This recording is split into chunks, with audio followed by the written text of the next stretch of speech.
everyone, and happy Wednesday.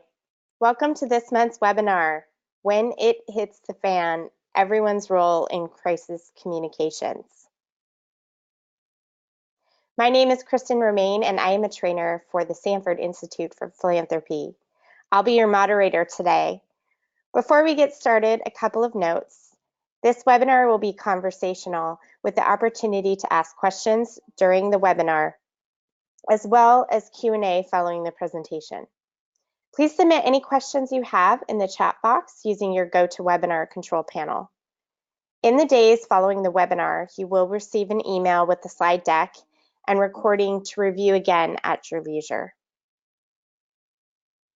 You've got a cause, learn how to fund it. At the Sanford Institute of Philanthropy, we enhance fundraiser skills so they can develop and sustain donor relationships to advance their cause in today's growing giving landscape through a proven contemporary curriculum, presented by world-class nonprofit leaders, best-in-class faculty, and renowned philanthropists. We want to recognize our important affiliate partners who provide training and education to fundraisers nationally. Check out the map to find an institute in your community.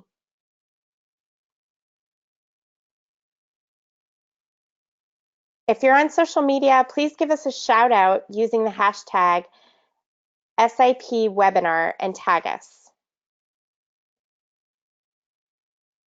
Now I'm pleased to introduce today's presenter, Jeff Stanger, Education Resources Manager of CFRE. Jeff has served CFRE International in several roles since 2012, including Continuing Education Coordinator since 2014. In January 2017, Jeff was named Education Resources Manager. He reviews and manages the course submissions of over 500 approved providers of CFRE continuing education points throughout the world. In addition, Jeff serves as faculty on the fundraising school at the Lilly Family School of Philanthropy at Indiana University. He is a frequent speaker and workshop facilitator on a variety of fundraising topics, including social media, annual campaigns, and grant writing. He is also an author and has contributed chapters to Achieving Excellence in Fundraising, Volumes 3 and 4. Prior to joining CFRE International, Jeff served as Development Director for the Salvation Army of Indiana for 6 years. He has over 18 years of fundraising experience. Welcome, Jeff. Thank you so much for being here. Well, thank you. Thank you for having me. It's exciting to be here today. This is a topic that comes up a lot, but we don't see a lot of content out there in the workshop and conference world. It's definitely an area that we see organizations have questions about, concerns about, and so I was really excited that the Sanford Institute invited me to talk about this. So we're going to dive right in and talk about your upcoming crisis, because guess what? I know if you're sitting out there thinking, boy, we have the most uncontroversial mission at our organization possible. A crisis is always lurking around the corner, and hopefully we're going to give you a little comfort and preparation for when that does happen. So what I'm going to do is I'm going to lay out a scenario for you. And this is not a hypothetical scenario. This isn't something created in a lab or in a classroom, but this is a real world scenario that I'm going to introduce for you. And this happened to me. It happened to the organization that I was working for at the time. And I'm going to walk you through a checklist of things that will help you when a crisis comes up. And I'm going to share with you, as we went through that scenario, what we did right, what we did wrong, the good, the bad, and the ugly, warts and all. And hopefully you can learn through both our successes and the mistakes that we made that day.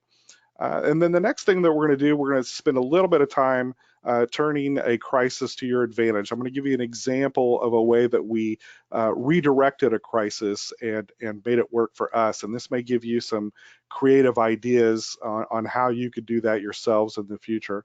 The last thing that we'll talk about is social media. We won't do a hard dive into this because that could take 2 or 3 webinars in its own, but hopefully I've got a tip for you today that you can take away from this that will help you when a crisis comes, kind of stop it in its track, not shy away from the conversation, but when it gets out of hand, there's a way that you can kind of turn it off if it needs to be turned off. And then finally, we'll talk questions. We'll hear your questions, and hopefully we can help you with some things that maybe you were afraid to ask before, or maybe you just didn't even know you needed to ask until you got here today. So with all of that said, let's dive right into our scenario. So imagine I'm working as a development director. I'm at the Salvation Army of Indiana, and we're over the entire state, all the operations there. And I'm also serving not just as a development director, but I'm also in that role the face of the organization locally. So anytime that there is an interview that needs to be done, I'm the person who's on camera, on radio, or talking with the media. So imagine on this day, it's a slow day. All of the management team for the Salvation Army is up at a conference in the northern part of the state. It's quiet. I don't have any donor meetings that day. I think it's going to be just easy. In fact, I'm not even wearing a suit or a blazer that day. I just have a button-down shirt. And that's actually a key point that'll come in a little bit later here, you'll see. And so I'm talking with my admin assistant. We're kind of planning out the week, and my phone rings, and it's a local newspaper. And they say, it's a county newspaper, the county just south of Indianapolis. And the question is, would you please comment on the arrest of your volunteer yesterday for having an inappropriate relationship with an underage girl? Now, imagine the shock of that, just the nature of what it is, and this broadside hitting you. Had no idea it was coming. And so the first thing that I said to the reporter was, look, I am not trying to spin you or to put you off, but I have no idea what you're talking about. So what I'd like to do is call you back in 30 minutes, and I need to just kind of get a little bit of information here, and I promise you that I will give you a statement. So step one, have a crisis plan in place before you need it. And before, let's reverse 6 months back, before that phone call came in and started this day and these months after this in motion, I was sent along with several other people on our team to Chicago for some media training. And that was probably one of the most grueling days of my life. We had to, we were given 3 scenarios. We had to do interviews on camera with a real news team that was off for the day that had been hired by the consultants. And, they just grilled us on whatever the scenario is, and they recorded it. There are 5 other people in your group, and you watch them being recorded. They watch you. And when it's done, you're critiqued. It was probably, like I said, it was one of the most grueling days. And I was up in Chicago. I'm driving back to Indianapolis, and I'm thinking, I'm awful. There's no way. But I didn't realize that I learned how much I learned and how much would be put into place just 6 months later. But beyond that training that we did, we had gone through a crisis plan. And so everybody on our team, from the development team to the leadership, and everyone on our staff, they knew what their role was and what we were going to do in the event of a crisis. Now, I will be 100% honest with you. Some of our team did that really well, and some of them not so much. And I'll cover those things so you kind of get a sense of what that looked like. But the first step, and if you don't have a crisis plan in place, I urge you strongly to work on that. And if you don't have people on your team that have had media training, figure out who that person's going to be, who's going to be the face, the voice, and get them some training and invest in this. And like I said before, you may not think that you're not in a place to do that, or if you think you're wearing a lot of hats, but this isn't going to happen. You just never know. You never won't know when that employee who had a tweet 5 years ago that was really controversial is going to come back, and you're going to have to stand in front of a microphone and a camera and answer for it. So have a plan in place. The next thing is safety. The first thing that we did after I hung up the phone is, called the team in and explain what was going on. The first call we made was to the facility where this volunteer was at, and find out what the situation was for the girl who was involved, what we knew about her, what we knew about her family, how she was being cared for. And then extension of that was the program where this volunteer was. Did we miss anything? What are there other kids that are in danger? So going through the entire process with the staff at that facility, finding out what the situation is, because in a situation like this, the safety of the people who have been impacted is your first concern. Okay, I know that number one is the crisis plan, but that's way before it starts. But the first thing is, were the people who were impacted by this, are they safe now? What are we doing to take care of them? The next thing is, analyzing and clarifying the situation. So we immediately, like I said, to the reporter, I need time to figure this out. And so we went into this, analyze and clarify mode. So we had to figure out how often, who this person was. In this case, we knew who this person was. And I told you that everybody has to have a sense of what their role is in the crisis. One of the breakdowns that we had was in that analysis. So again, setting the stage for you, this volunteer was arrested at 2:30 in the afternoon the day before. My boss and a couple of the senior management people at the Salvation Army knew that he was arrested, but didn't notify anybody on our team. And so that gave us from 2:30 in the afternoon till the next morning when the call came in. Think about all of the time that we had that we lost, where we could have learned more about the situation, prepared our key talking points, all of those things. We lost that time. So the ability to communicate internally and immediately tell the people who need to know about a crisis is critical. But yeah, we did spend a good amount of time analyzing and clarifying.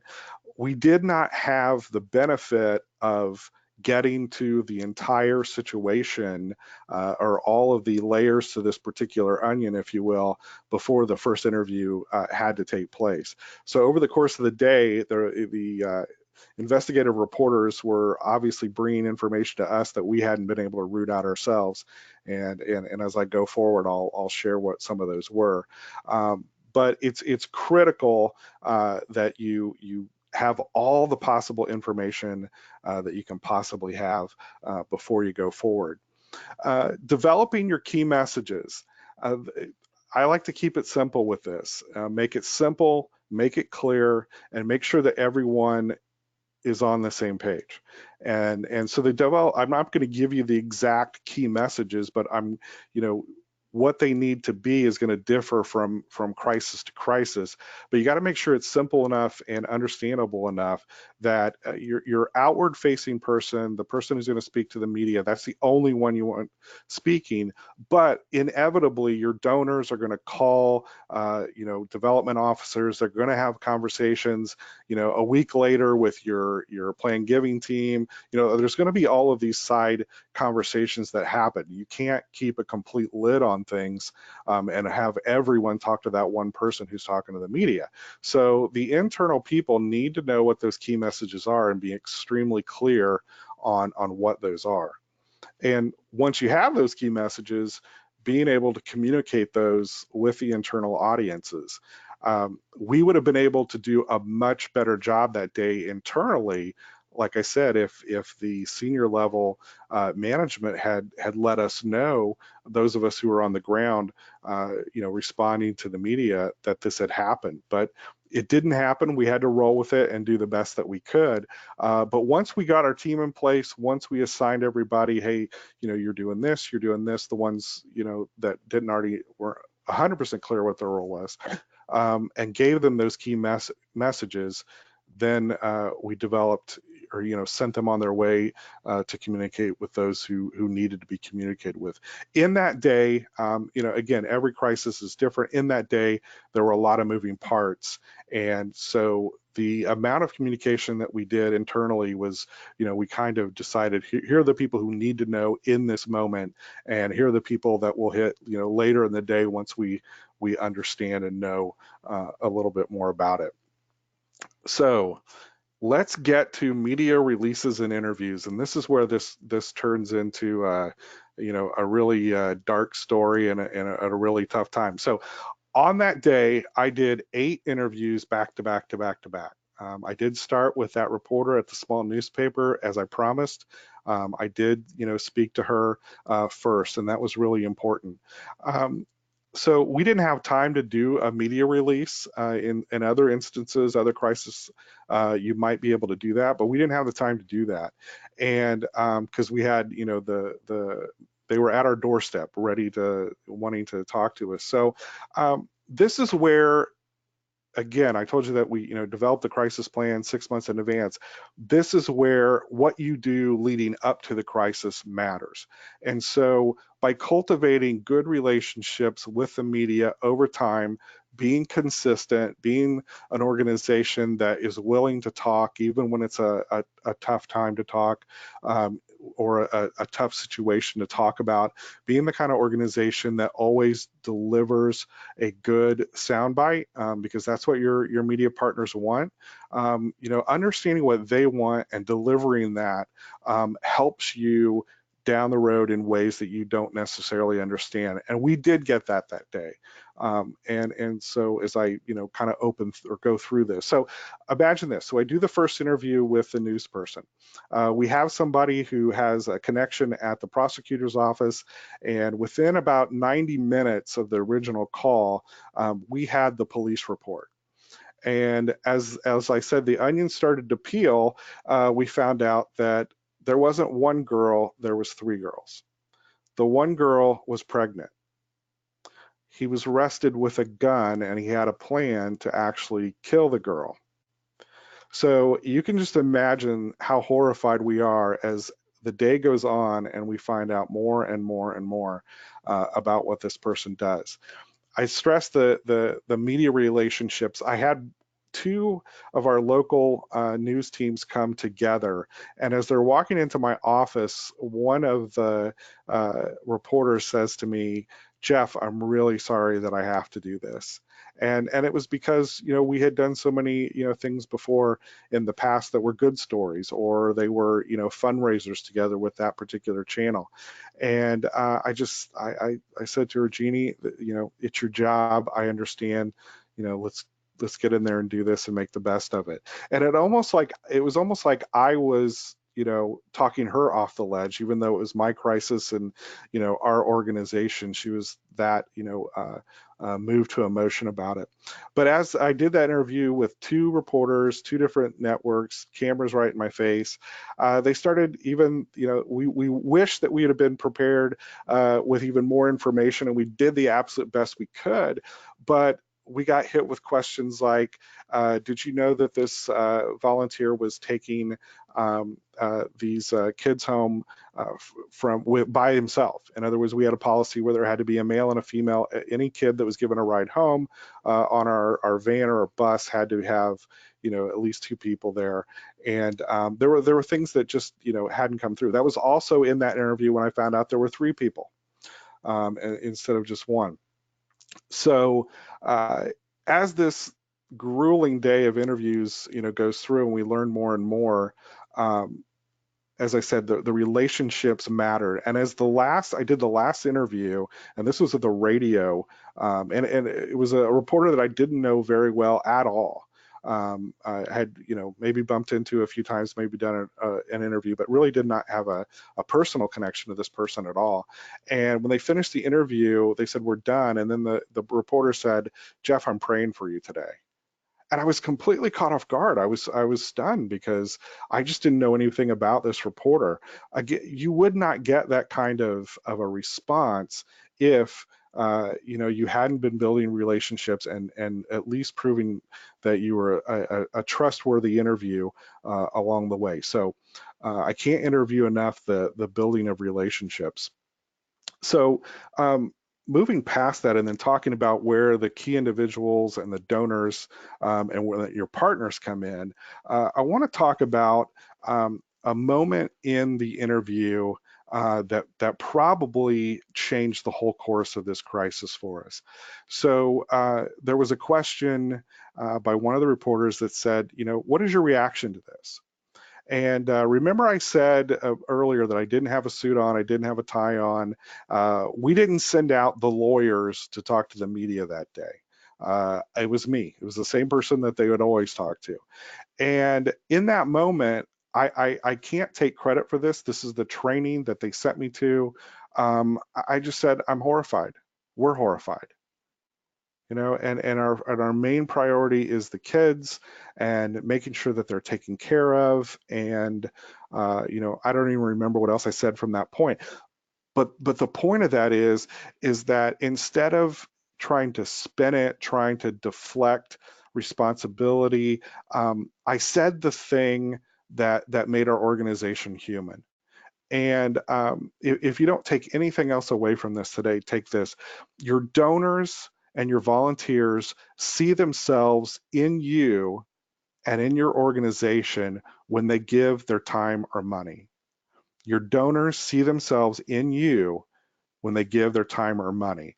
So in a crisis, you've got to let them see themselves in your response. And I think that's one mistake a lot of organizations don't make. They get into lawyer mode, they get into circling the wagons, and they forget there's a reason all those people out there bought into their mission, because they see something of themselves or something of their passion or something of what is important to them in your mission and in what you do. And in this time of crisis, it's not the time to let people forget that. So let them see themselves in your response. So documenting the details. Well, this is really important considering all of the things that we learned over the course of the day. And so everything that we could find out, we were looking at, did we do a proper background check? I didn't mention this earlier, but this volunteer just happened to be the son of one of the core officers at that facility. So there were all of these different layers that just, continued to build up. And so we had to document the details. And so we always knew that we had our story straight and that we weren't contradicting ourselves, as we went throughout the day. We want to make sure that we were being accurate and honest as we did that. So, and then finally, or not finally, but ongoing communications. So imagine you've been through this day and it's been horrible, and you find out all these things that this guy was going to do, and you think, okay, it's arrested, he's in jail. We're gonna wait for the trial, but hopefully this cools down. Well, like I said before, I think the comment about we're horrified, it didn't give the media anywhere to go. There was no controversial thing that they hung on to. And so I was stunned that this thing really fizzled out over the next couple of days. I expected to have people on our doorstep for weeks, and it really fizzled out really quickly until we found out that we got a call from the prosecutor's office just to tip us off. And apparently, I want to say about 6-7 months into this situation, he tried to hire somebody from jail who was getting out to actually go and kill the witnesses. Again, jaw drop, we're stunned, can't believe this. And so another round of communication with donors, with the media, got through that okay. And then finally, the last thing that hit us was the trial and the sentencing. So he's been sentenced, and we're working with the families. And it was at that point where only one media outlet called us to talk about the sentencing. They had all moved on to other things, and nobody cared. And in that moment, my boss called our lawyer, and the lawyer said, "Do not let him talk on camera." And to this day, I would argue that that was a huge mistake. And it's something that I would never recommend. I think if you have a track record for being the kind of organization to stand out front, take the punches, take the hard questions, that you need to be consistent in that. And it was something that we disagreed on, but I had to go along with that. But it was really tough, and we learned from that, because I talked to media people, after that, and they were really impressed with how we managed to get through that first day, but they were disappointed that we didn't make a final statement at the end of this. And I think, we all know how things like this happen. You have the families are going to be, there's going to be litigation and things like this, and they just didn't want us to talk. But I think that was a failure on our part. So we learned from that. We evaluated, what we did right, what we did wrong. And but I think the thing that we really got right was we had a plan in place early. Everybody on our team knew their roles, and hit those roles and did well with that. And I think that we were honest and genuine with the media, and that made a big difference. It made a big difference later on, as our Christmas campaign that year was the largest that we ever had. People will forgive you if a bad wolf gets in and you did everything that you knew you could do, with background checks and policies and whatnot. There's bad actors are still going to slip in, but they won't forgive you if you're not honest with them and you're not genuine with them. So let's go from this, and let's switch gears a little bit and do a poll. So I want to ask, does your organization have a crisis plan in place, and what that looks like for you? So here are your options. Yes, and I know what the plan is. Yes, but I don't know what the plan is. We have a plan in progress. No, we don't have a plan, and I'm not sure. So a poll is going to pop up on your screen now, and take a look at that and answer those questions, and then we're gonna talk about your answers. Jeff, we had a couple questions come in specific to the scenario too. So after we get through the poll, we may want to answer some of those questions before we move forward. But I know this is so important. Most of the nonprofits that I know that realize they need a crisis plan, it's usually after they are already in a situation. So it's great that you already had one in place, so that you knew what to do. Absolutely. And one thing I will say too is, just as a little caution as people are answering the poll, also don't invite a crisis that doesn't need to be there. I was talking with some organizations that it was one of the there was a situation, I think, in New Orleans, and forgive me for not getting the name right, but there was the police brutality situation, and it was not long after that we had a couple organizations who were saying, well, I don't know what our response, we're battling with our donors about what our response should be to that.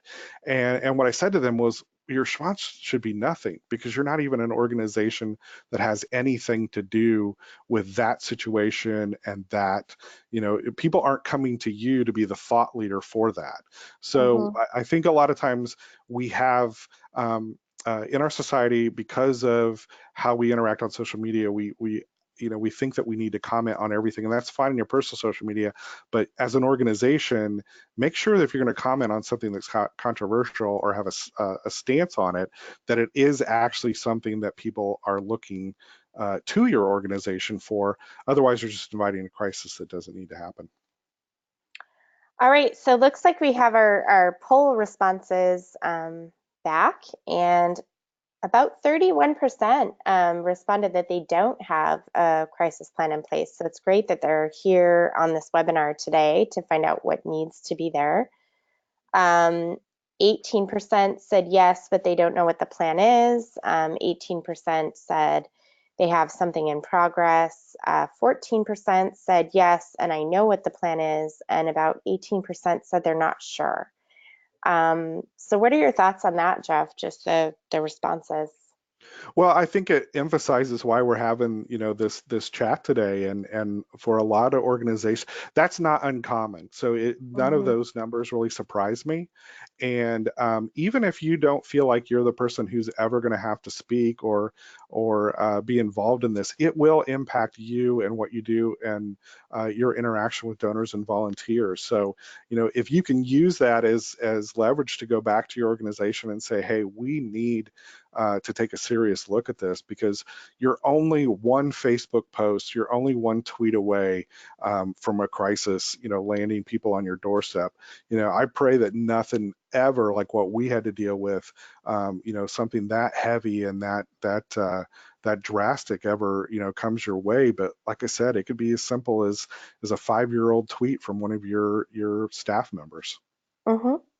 So one of the questions based on your scenario was, did the Salvation Army not have a designated media professional to handle the situation? And if a company does have one, is it typically, you know, that person who should be the, trained person to respond? Absolutely. So yes, so in that case, I was the person who was designated to speak with all of our media partners and had been for quite a while. So Hmm. I had practice. Like I said, I'd been to the training for crisis communications, and so there was no question that it was going to be me that was going to be in front of camera. There was no question that our media relations guy was going to be the one who would, facilitate those interviews and, line them up, and help me with background on who was coming, which reporter. So yeah, that's kind of how our structure works. I know in a lot of organizations, the development director or the development team is in a separate silo from the media relations team. So I know it looks different from place to place. And Hmm. also with a lot of smaller organizations, there may only be one person has to wear all the hats, Right. which so yeah, that's what it looked like for us. But I guess my follow up with that, to that question would be, whoever is the person that is, typically on camera or typically doing your interviews, when the crisis hits, that's who I would recommend be the person. It's really not the time to send your lawyer out there. If it's something that you really feel like the attorneys have to, approve a message or whatever, sometimes we can't avoid that. But I think it really behooves you to have the person that the public is already comfortable with on camera and answering questions be the person who speaks in a crisis. Yeah, and important to make sure that the other staff know that that's the only person that should be answering, because I know for smaller organizations, sometimes that's a challenge. How you mentioned a little bit that with this particular scenario that it involves some of your own personnel, there were some, layers to it. So how do you respond if it conflicts with personnel privacy or even medical privacy? That's another good question. That's tough because you're doing your internal investigation and you're speaking publicly. So we tried to avoid saying anything beyond confirming that the person did work there. They did get it wrong on what the person's role. They said the initial report came out that he was a youth pastor, and he wasn't. He was just a volunteer, and he did some music related programs. So we make sure that, got the facts correct. But, we did look in to make sure that there was a criminal background check done on him because, as I said, this person was the son of the Corps officer. And so you wanted the first thing you had to do is make sure that no corners were cut to let this person, Mhm. become an employee. And so, those are the kinds of things that you can do. Make sure that it came back clean. And fortunately it was, so we didn't have to, worry about whether or not we could divulge anything. Great. Yeah. Any other questions that came through now? There's a couple others about one about searching for a template, but that might be something you want to cover towards the end. And then the other is more related to the template, like um, with internal communication, should a crisis plan have a very clear criteria of when to alert leadership of an issue? Yeah, for me it was the reverse. I had to alert leadership of when a crisis needs to come to us. Yeah. Unfortunately, because of that day intervention. But what I told my boss is that if it's going to land me on camera, you have got to pick up the phone and call me.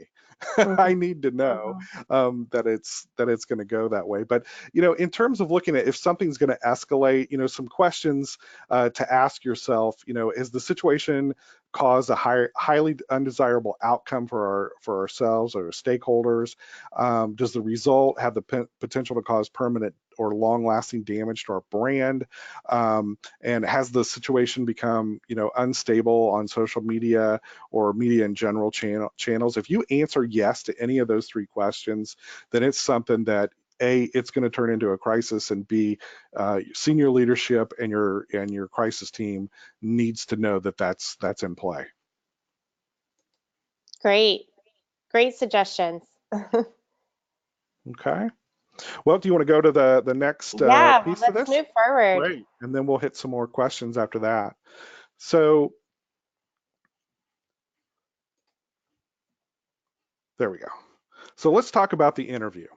And with that, we're going to talk about some do's and some don'ts in the interview process. Now, for those of you who are kind of shaking, in your boots right now, your throat's getting dry, or just the idea of an interview is just making you sick.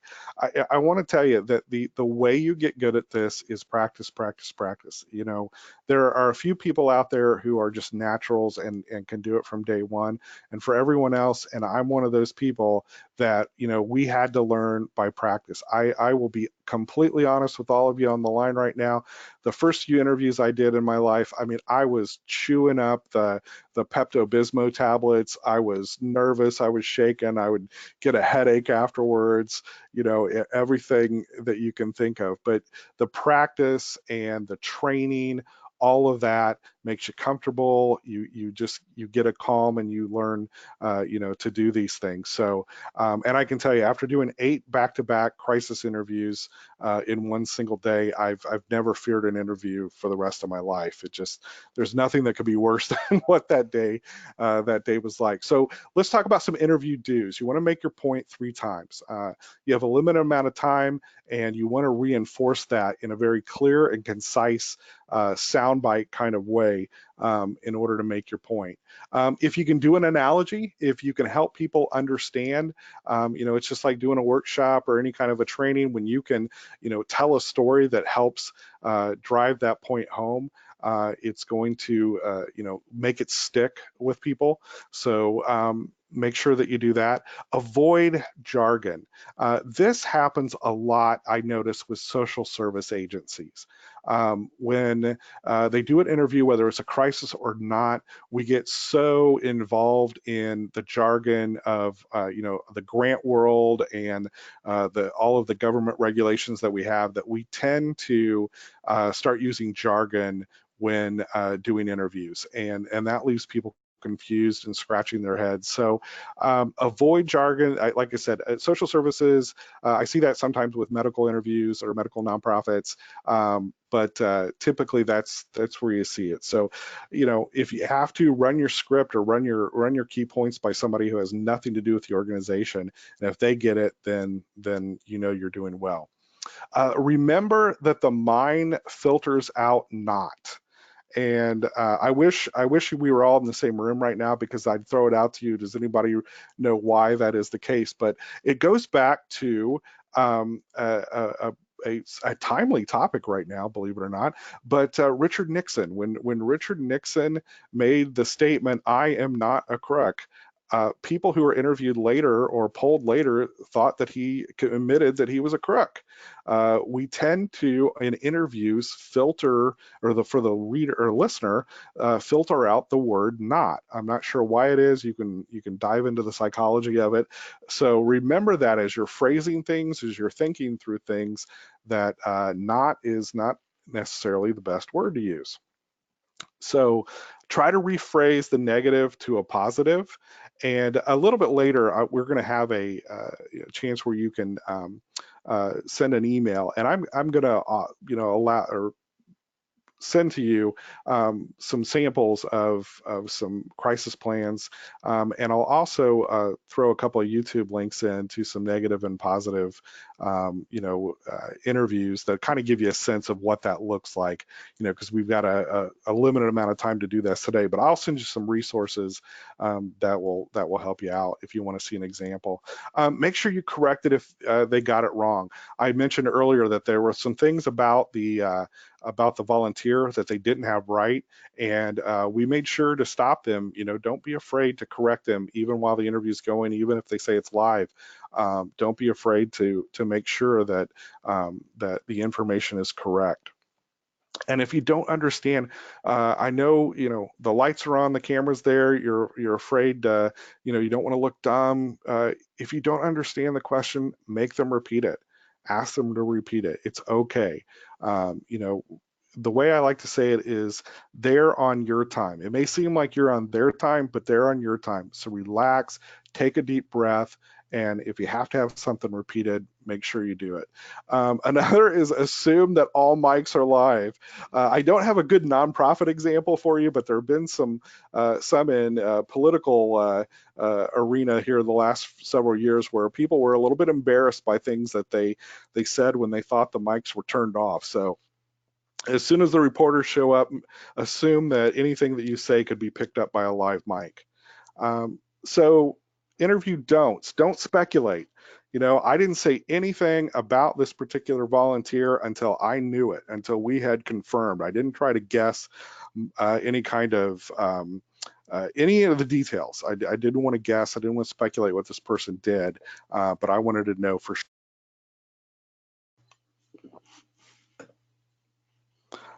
Another don't, no comment. I think we hit that earlier. It killed me to have to give a prepared statement for that at the end of the trial. It was just something that I just didn't feel right about at all. If you're going to do no comment, then decline the interview in the first place, I think. Now there may be some things that they ask you that you can't say in the course of the interview.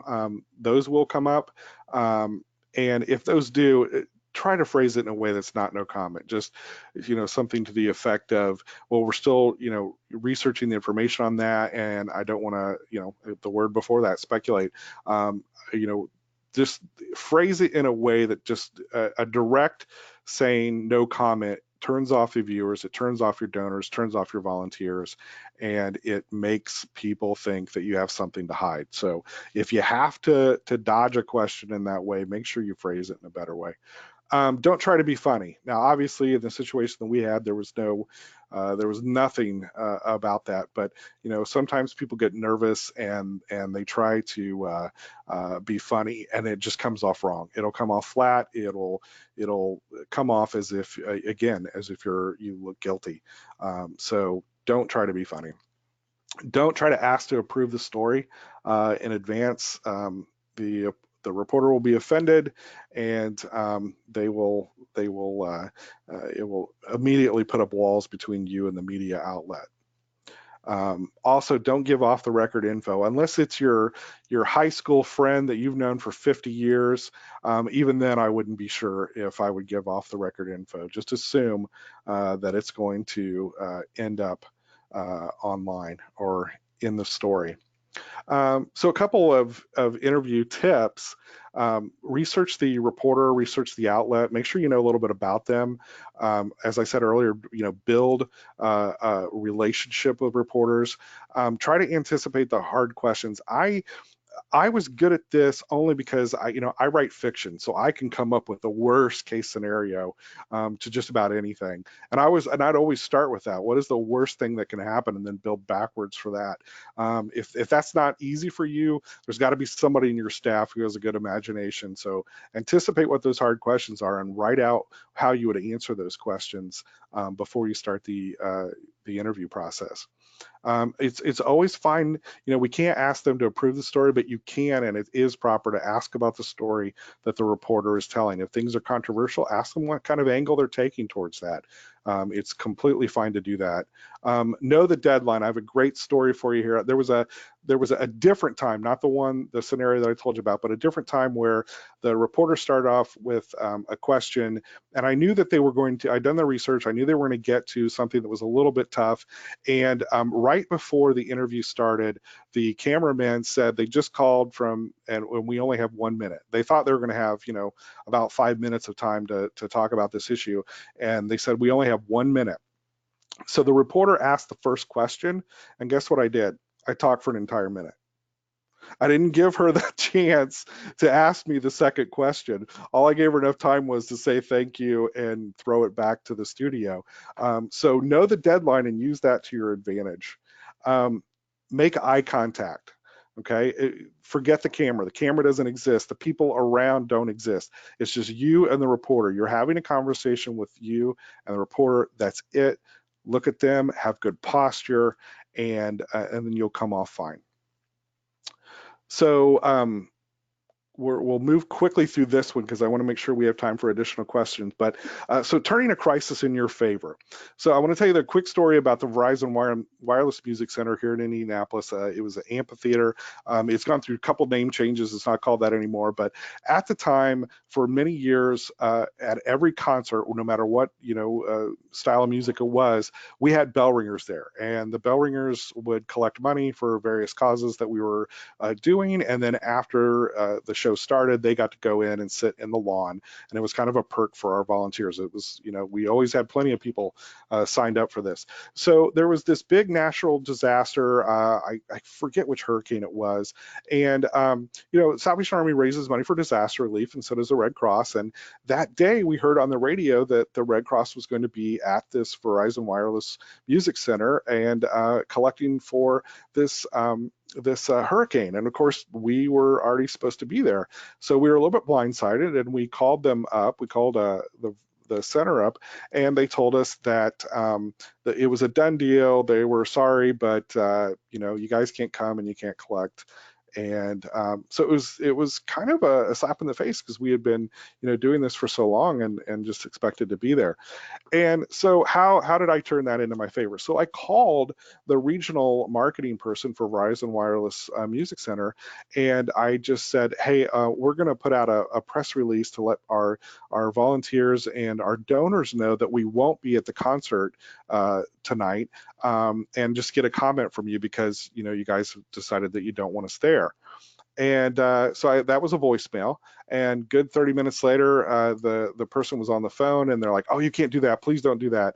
And that's the first thing they said, well, this is Verizon, and we're not the person who makes that decision. It's Live Nation, because they're the ones who promote the concert. And I said, well, yes, but your name is on it. Your name's on the building. That's who people think. They don't know who Live Nation is at the time. They probably do now, but but you can't do that. You just can't do that. And I said, well, we have an expectation. There are people who think that we're going to be there, and we need to let them know that we're not going to be there and why. And the reason I'm telling you guys this story is we as nonprofits, we're the good guys, right? We've all got good missions that we're trying to serve, and we tend to be, we don't tend to stand up for ourselves, and in this case, we did. And so he asked me to wait, and he was going to call me back, and he called me back a little bit later, and he said, look, I can't have you guys there, but we are going to make a donation. I promise that we will make a donation and make up for what you aren't going to raise tonight and what you expected. And I said, well, okay, that's great, but I want tickets for all of my employees or all of our volunteers. And he said, why? And I said, well, they thought they were going to get to go to the show, and they signed up for it, and I want tickets for them.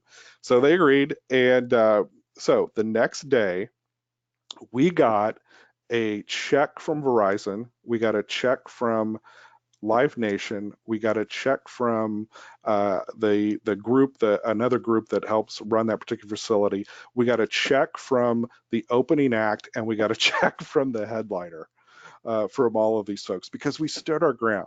And it wasn't like we were trying to compete with this other organization, but we had been doing it for so many years that people expected that we were going to be there. And so turn a crisis into your favor, look at it differently, and stand up for yourselves. Last thing before we hit the questions is social media and forums.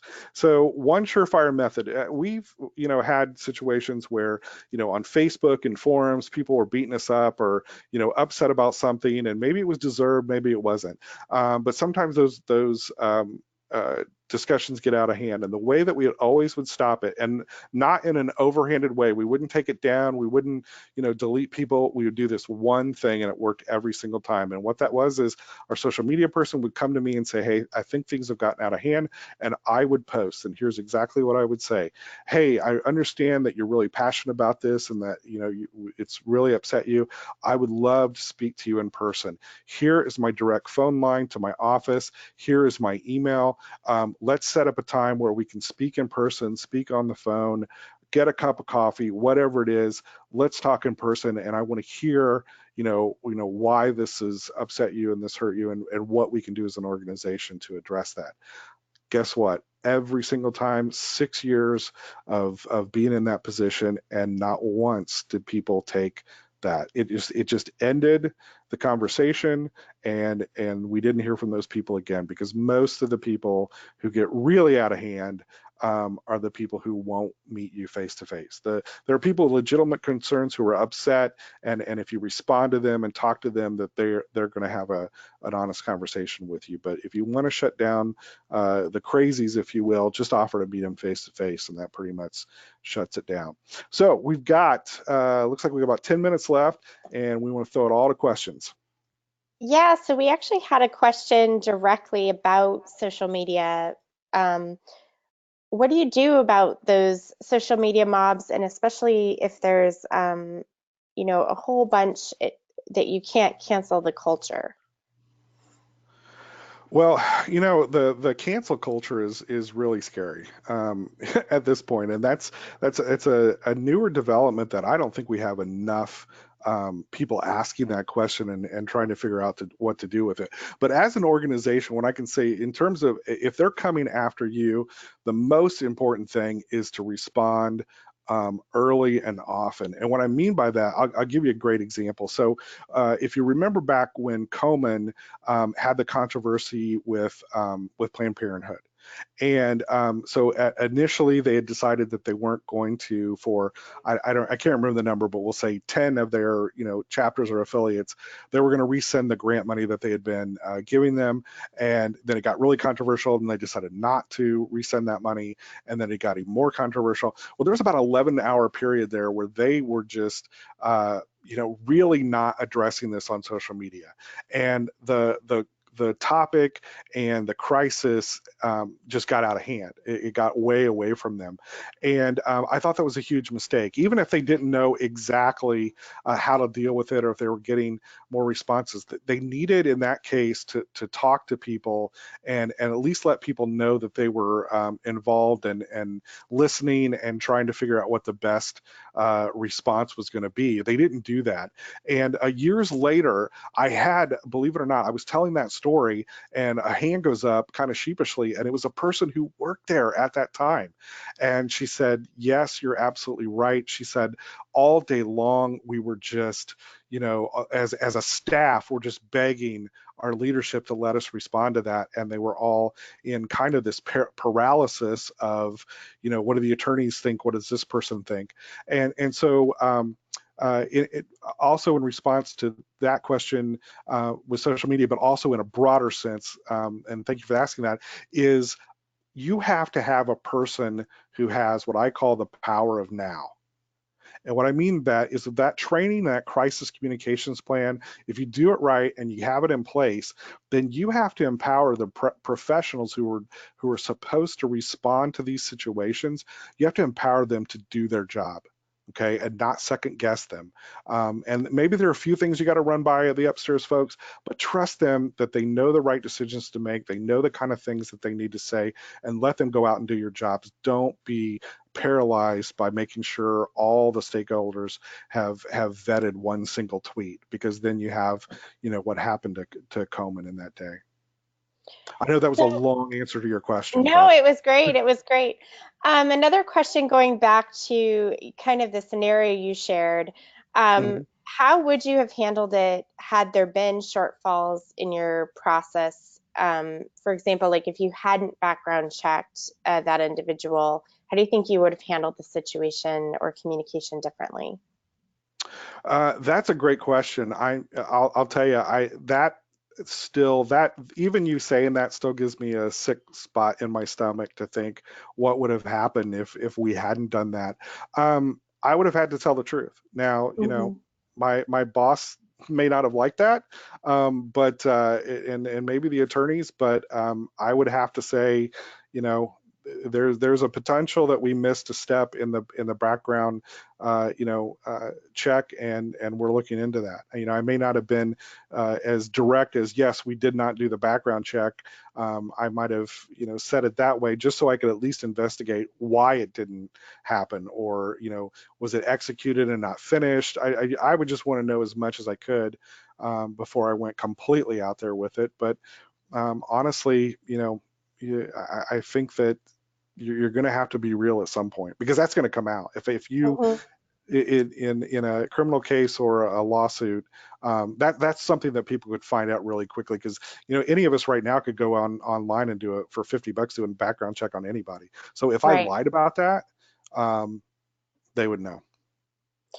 So, in going back to hitting your talking points 3 times, there's a question here. How do you make sure that you don't sound like you're overly coached, or that you're trying to just avoid or deflect the questions by like repeating your talking points? That really comes with practice. I can tell you this: if you have that in your head, and it's the first time or the second time you've ever done an interview, you're probably going to come off sounding exactly what you just described. To be able to avoid that and restate those key messages 3 times, and do it in a way that it doesn't sound like you're repeating it exactly word for word, it just takes practice. And even if you have to practice in front of the mirror 3 or 4 times before you do the interview, just like you would do if you had to give a speech or a presentation, do that. I'll give you, here's a great example. We had an officer who had a controversial situation at a local core, and his local television station was there. They were in the lobby, and he was panicked in his office. I talked to him for 35 minutes, and he kept saying, I got to go out there. I got to go. I go, no, you don't. They will wait. If we miss the evening news, it'll be on the late news, but they will wait. And so I coached him and talked to him, and just calmed down his nerves, but also worked with him, had him repeat the things that he was going to say, because I was too far away to drive, to do it for him, and this was really about him, so he was going to have to answer to it. So, yeah, it practice is all I can say for that. And then probably the final question here is, what are the steps you would take to develop or adopt a crisis plan? And do you have any recommended templates that you suggest, or do you suggest that people start from scratch? No, absolutely. I think that there are some out there, and I'm happy to email those to you. They're from some organizations, that we've kind of looked through and thought, wow, those are really good ideas.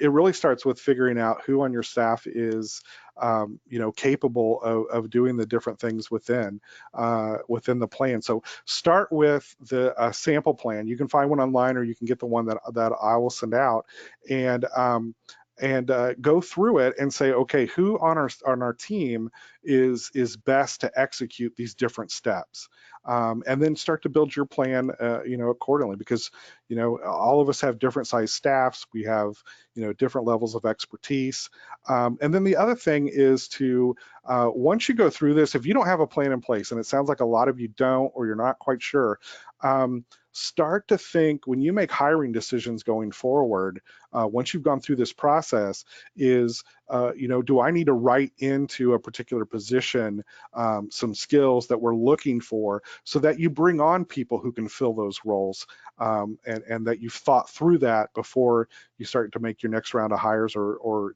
replace a position.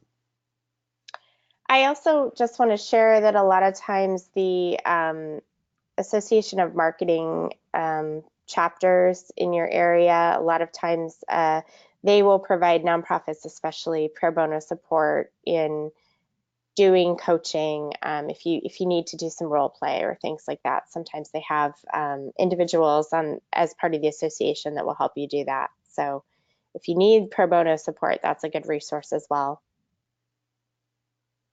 Well, Absolutely. Yeah.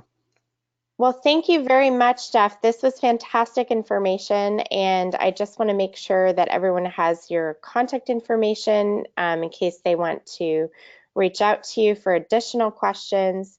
You'll also receive this information when you receive the slide deck and the follow-up email in the next few days. And Jeff, what would you say you want to say is the most important takeaway for our webinar participants today?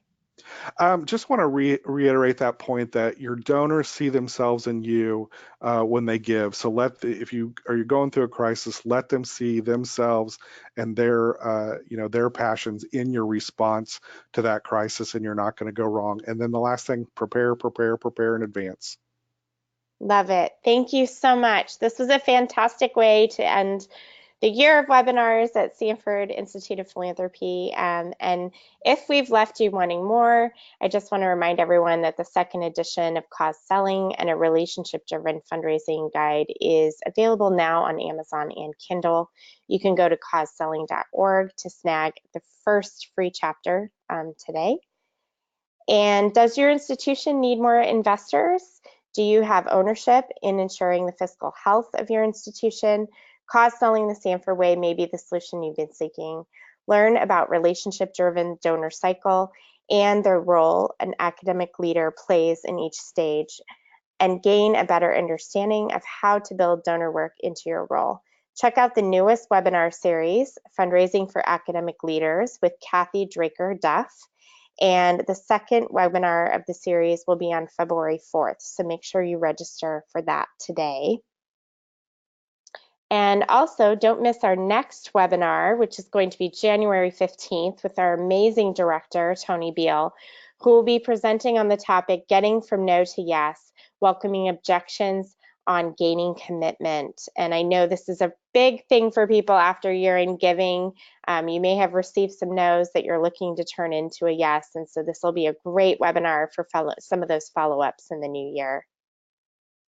Thank you to our audience for your time and participation, and to help us to continue to improve our monthly webinar series and ensure that we're providing value to our audience. Please be sure to take a few minutes and complete our survey.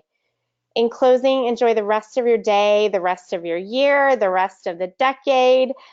We hope that you all have wonderful and happy holidays, and thank you all for what you do to better our communities in which we live, work, and play.